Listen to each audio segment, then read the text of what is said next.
For years, I convinced myself I had a new family. After Mom died, my father remarried, and Julia, my stepmother, slipped into our home with pearls around her neck and honey in her voice. To neighbors, she was the picture of grace. To my father, she was salvation. To me, she was a smile that never reached her eyes. I'm Caroline, 28, a teacher who spends more time with books than people. From the outside, we looked whole again: Sunday dinners, family photos on the mantle, even matching sweaters at Christmas. But I noticed the edits.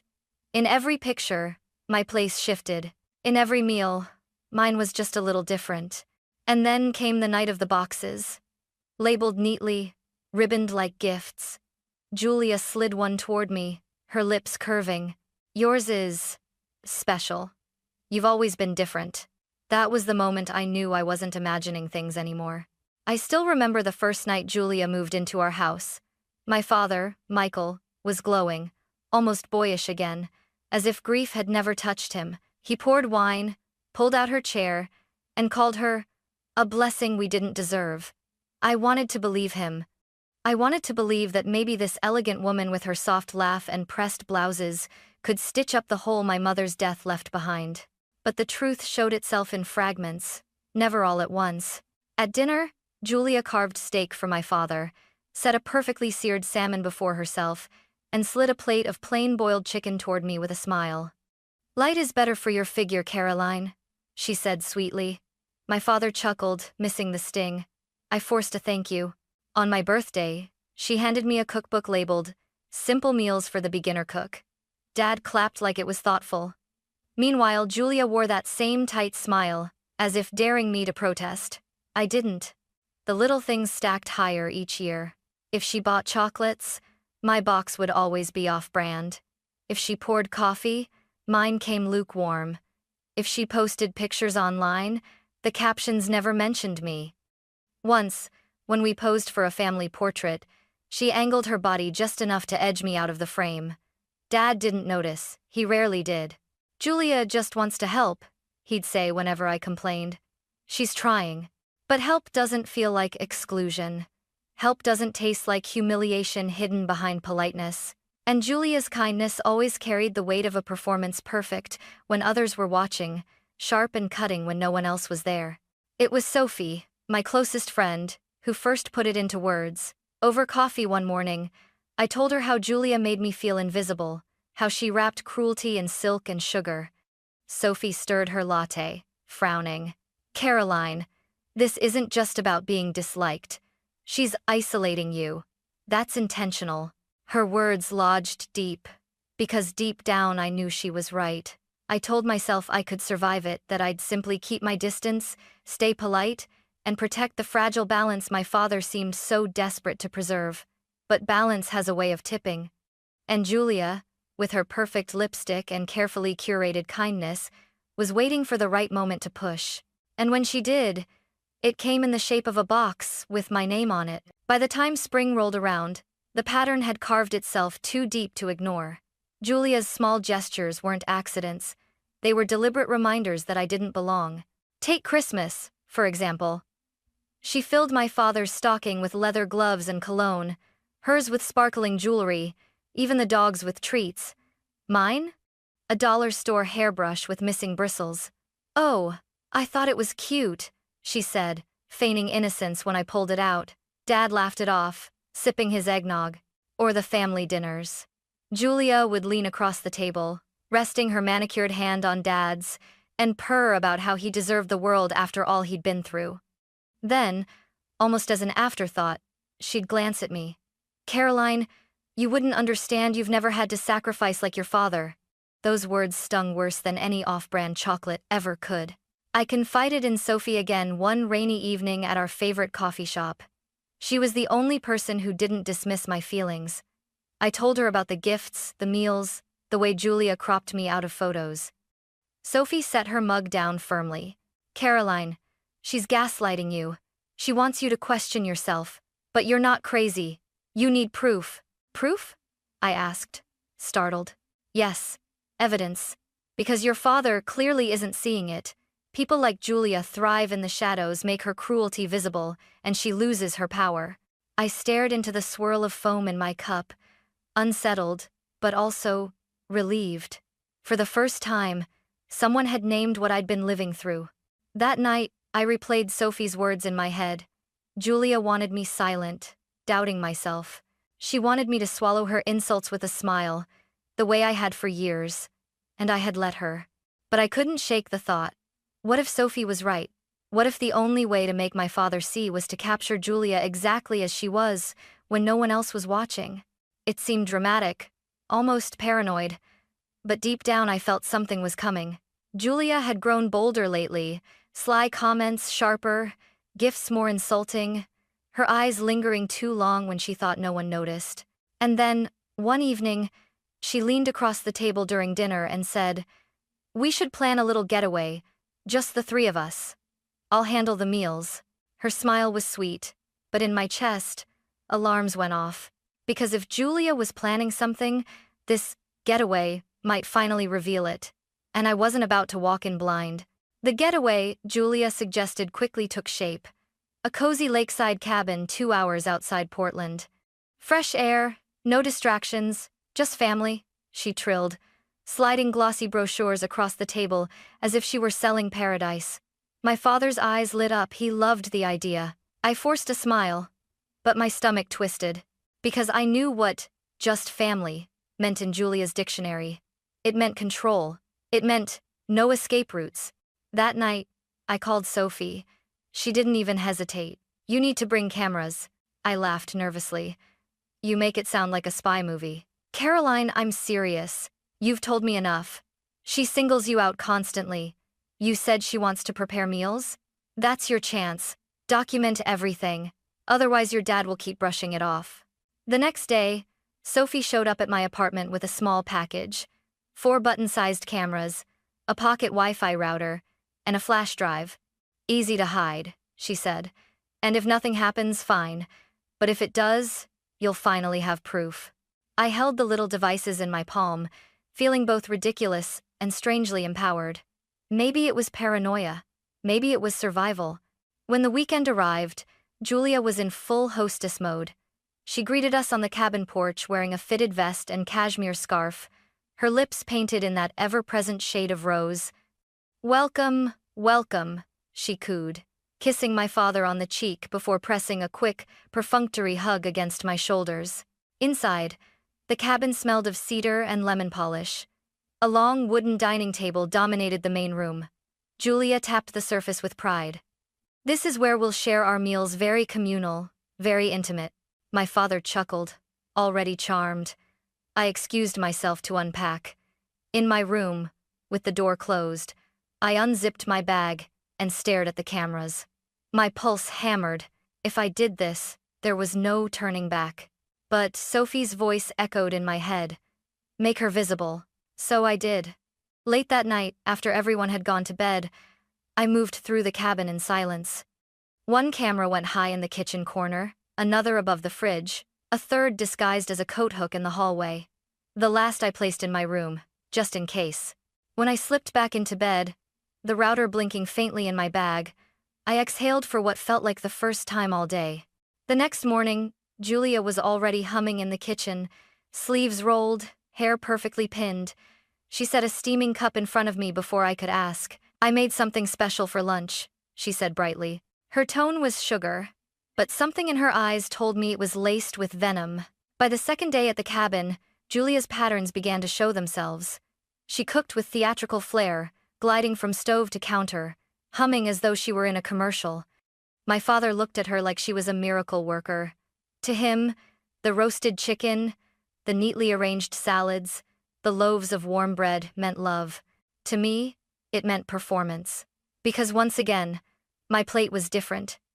The others were heaped with golden potatoes and crisp skin, while mine held pale chicken breast and a mound of steamed greens. Julia's smile was polite as ever. "You always preferred lighter meals, didn't you, Caroline?" I pressed my lips into a smile, pushing food around with my fork. The truth was, I'd never said that. She'd decided it for me. That evening, while Dad poured himself another glass of wine, I slipped away to my room. Heart racing, I opened my laptop and cued the feed from the hidden cameras. Grainy footage flickered onto the screen. I scrubbed backward to late morning, when Julia had been alone in the kitchen. What I saw made my stomach drop. She had slipped a small Tupperware container out of her handbag. She opened it carefully, and inside was something dark and wriggling. She put on gloves, then slowly, deliberately lifted a live insect with silver tweezers. Calmly, as though decorating a cake, she tucked it into a bento-style lunchbox labeled with neat cursive. Caroline. She sprinkled sesame seeds over the top, smoothing the rice as if she were hiding treasure. I froze, bile rising in my throat. Julia didn't just dislike me. She wanted to humiliate me, maybe even make me sick. I slammed the laptop shut, afraid the sound would give me away, then sat in silence for a long time, fists pressed to my knees. My father would never believe this if I only told him. But with video, there was no denying it. Later, when I rejoined them at the table, Julia was in her element, serving slices of pie, laughing softly at Dad's jokes. She caught my eye across the table, her lips curling ever so slightly, as though she knew a secret. I forced a smile back, because this time, I had one too. That night, lying in bed, I stared at the ceiling. My hands were still trembling, but not from fear anymore, from anticipation. The question wasn't whether Julia would strike again. The question was when and whether I was ready to show her that I finally saw her for exactly what she was. On our last night at the cabin, Julia was practically glowing. She flitted around the kitchen like a conductor preparing for a grand finale. My father, oblivious as ever, helped set the table, humming along to some old Sinatra record playing in the background. I sat quietly, watching, waiting. Then Julia emerged, arms full of sleek white boxes tied with golden string. Each was labeled in perfect cursive. Michael, Julia, Caroline. She placed one in front of my father, one in front of herself, and finally mine. Her eyes lingered on me as she slid it across the table. Yours is special, she purred. You've always been different. The words sent a cold shiver through me, even though I had been expecting them. My father smiled, reaching for his fork. How lovely, Julia. But I didn't touch the box. I simply looked at it, then at her, and let a small smile curl across my lips. Go on, Julia said softly. Try it. I want to see your face. I picked up the box, held it for a beat, and then stood. Without a word, I walked to the trash bin, opened the lid, and dropped it inside. The thud was louder than I expected. Final, satisfying. What the hell are you doing? My father barked, slamming his palm against the table. His face flushed with fury, the confusion in his eyes sharp as knives. Julia's mouth fell open in exaggerated shock. Caroline, she hissed. That was custom made for you. How dare you? I cut her off, calm and deliberate. Do you really want to know why? Then I reached into my bag, pulled out my laptop, and set it on the table. My hands didn't shake this time. I opened the lid, the screen glowing against Julia's pale face. Watch what was made especially for me. My father frowned. Caroline, what on earth are you? But I clicked play before he could finish. On the screen, grainy footage filled the dining room with silence. Julia, alone in the kitchen that morning, sliding on latex gloves. Julia, opening her handbag and pulling out a black Tupperware. Julia, lifting a writhing insect with tweezers and nestling it into the rice of a box labeled Caroline. Gasps filled the air. My father shoved his chair back, eyes wide. Oh my God, he muttered. Julia lurched forward. This is absurd. It's fake. You edited that. Really? I interrupted coolly, dragging another clip into view, this one from a different angle above the refrigerator. It showed the same thing, crystal clear. The bug, the box, her smile as she sprinkled sesame seeds to hide it. The silence afterward was suffocating. My father stared at Julia as if seeing her for the first time. I stayed perfectly still, my heart pounding but my face calm. Because for once, the truth wasn't just mine to carry. It was on the table, undeniable, and Julia had nowhere left to hide. For a long, heavy moment, no one spoke. The only sound was the faint buzz of the laptop cooling fan. My father's knuckles whitened on the table's edge, his breath ragged as he stared at the screen. Finally, he turned his head, slowly, toward Julia. "Tell me this isn't what it looks like." Julia's lips parted, but no words came. Her carefully polished composure faltered, cracking like glass under pressure. Then she forced out a brittle laugh. "Michael, darling, she's manipulating you. You know how she feels about me. She probably staged this." "Staged?" I snapped, my voice sharper than I'd ever allowed it to be in this house. "From 3 different angles? With timestamps? With your handbag and frame?" Julia's eyes flashed. "Enough!" she shrieked, slamming her palm down on the table so hard the silverware rattled. Her mask dropped all at once. "She doesn't belong here, Michael. She never did." My father flinched, as though struck. I leaned forward, steady now. "So it's true. Every gift, every mistake, every plate of food, it wasn't kindness. It was deliberate." Julia's face twisted, raw and hateful. "You think you can walk into this house, into my life, and replace what I built? I gave your father everything, everything. And what did you give him? Stress, defiance, ungratefulness. You've been nothing but a burden." The words echoed, vicious and venomous.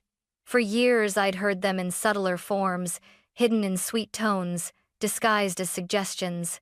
But now, finally, the venom dripped out in its purest form. My father pushed back his chair, standing abruptly. His face had gone pale, eyes wide with something between shock and disgust. "Julia, please tell me you didn't try to poison my daughter," she sneered, shaking with fury. "Poison? Don't be ridiculous. It was just a little test, a reminder. She needed to be put in her place." My father's voice thundered, louder than I'd ever heard it. "A reminder? She is my daughter. And you—" his voice cracked with fury. "You could have killed her." Julia's laugh came out high-pitched, brittle, verging on hysterical. "Killed her? She's dramatic, always has been. Don't you see, Michael? She's driving a wedge between us. She wants you to hate me." I looked straight at her, my voice quiet but cutting through the chaos. "No, Julia. You did that all by yourself." The silence that followed was deafening. My father turned his gaze back to me, then to the laptop, then finally to Julia again. His jaw worked, as though he were trying to form words but couldn't. At last, he spoke. His tone was different now, low, steady, final. "Pack your things. We're leaving tonight." Julia's face contorted, wild disbelief in her eyes. "You can't be serious. Michael, I am your wife." "Not anymore," he said, each word clipped, trembling with fury. "A wife protects her family. You endangered mine."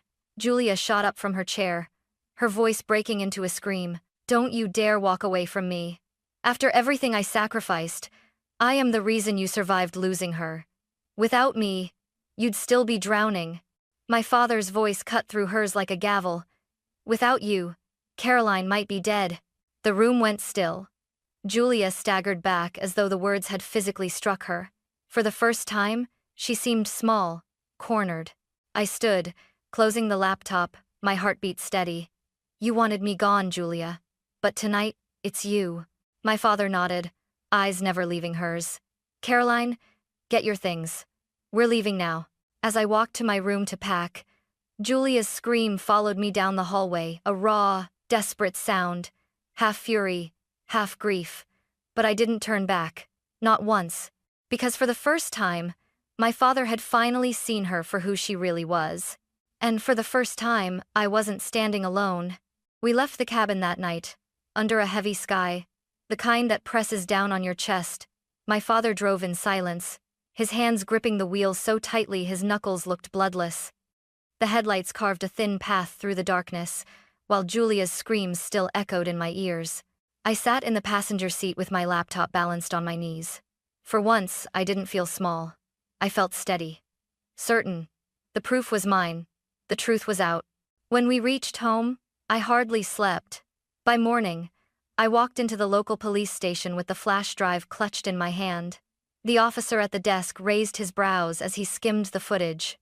Halfway through, he stopped, exhaled sharply, and looked at me with grim certainty. Ma'am, this qualifies as criminal endangerment. Do you want to press charges?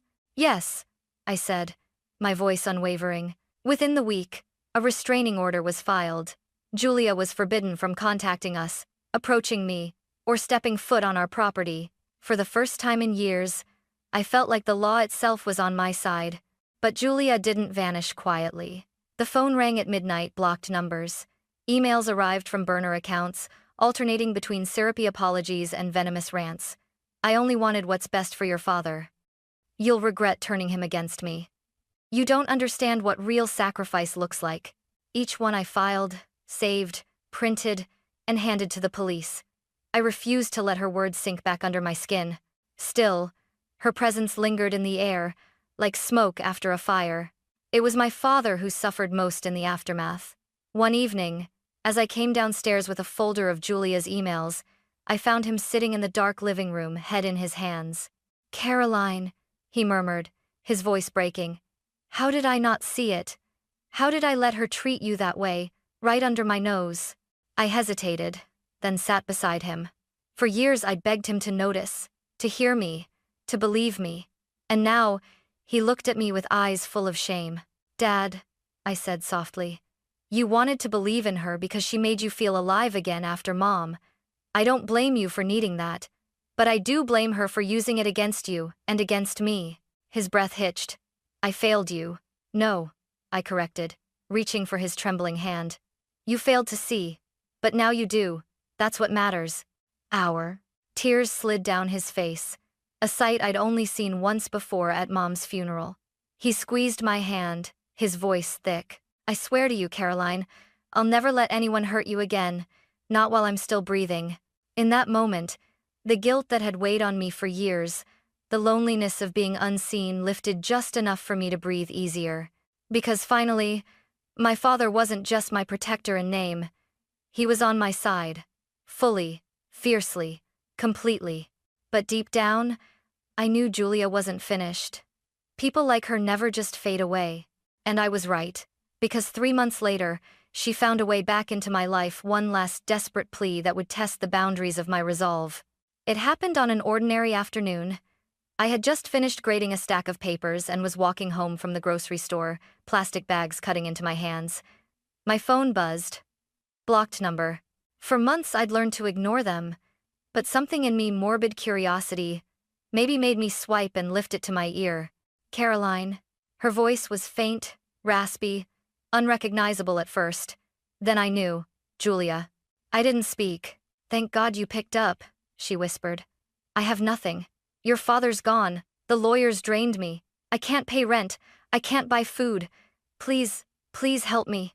Her words tumbled out like broken glass. She wasn't the polished woman in pearls anymore. She sounded hollow, desperate. "You're a daughter," she sobbed. "You know what it's like to sacrifice everything for family. I only did it because I loved him, because I couldn't lose him. Don't let me starve." I stopped on the sidewalk, the weight of the bags biting deeper into my palms. A breeze rustled through the trees above, scattering early autumn leaves at my feet. For years, I had imagined what I'd say to her if I ever had the chance. Now she was handing me the stage. My voice came out steady, colder than I expected. "You wanted me gone, Julia. You spent years reminding me I didn't belong. Well, now you don't." "No, Caroline," she whimpered. "Don't say that. I never meant for it to go so far. I just wanted respect, love. If you're hungry," I cut in, my tone sharp as glass, "maybe try what you once served me." The silence on the line stretched long, punctuated only by her shaky breath. Then, I hung up. When I got home, my father was sitting on the porch swing, watching the lake beyond our yard. He looked up as I approached, bags in my hands, hair whipped by the wind. "Everything okay?" he asked softly. I smiled faintly. "Better than okay." Inside, we cooked dinner together. Nothing fancy, just roasted vegetables and chicken. My father hummed as he chopped carrots, the sound strangely comforting. Later, we ate at the table with sunlight streaming through the window.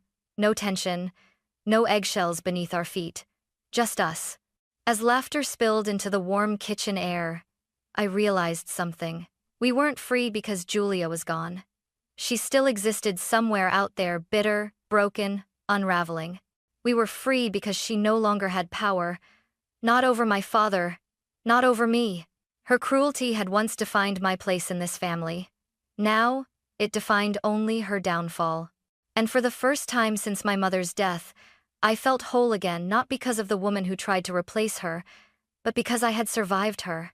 The bags were unpacked, the table set, and for once, the food on my plate looked just like everyone else's.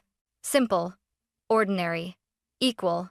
And in that quiet, ordinary moment, I knew I had finally reclaimed what Julia had tried to take from me all along. My family, my peace, my freedom.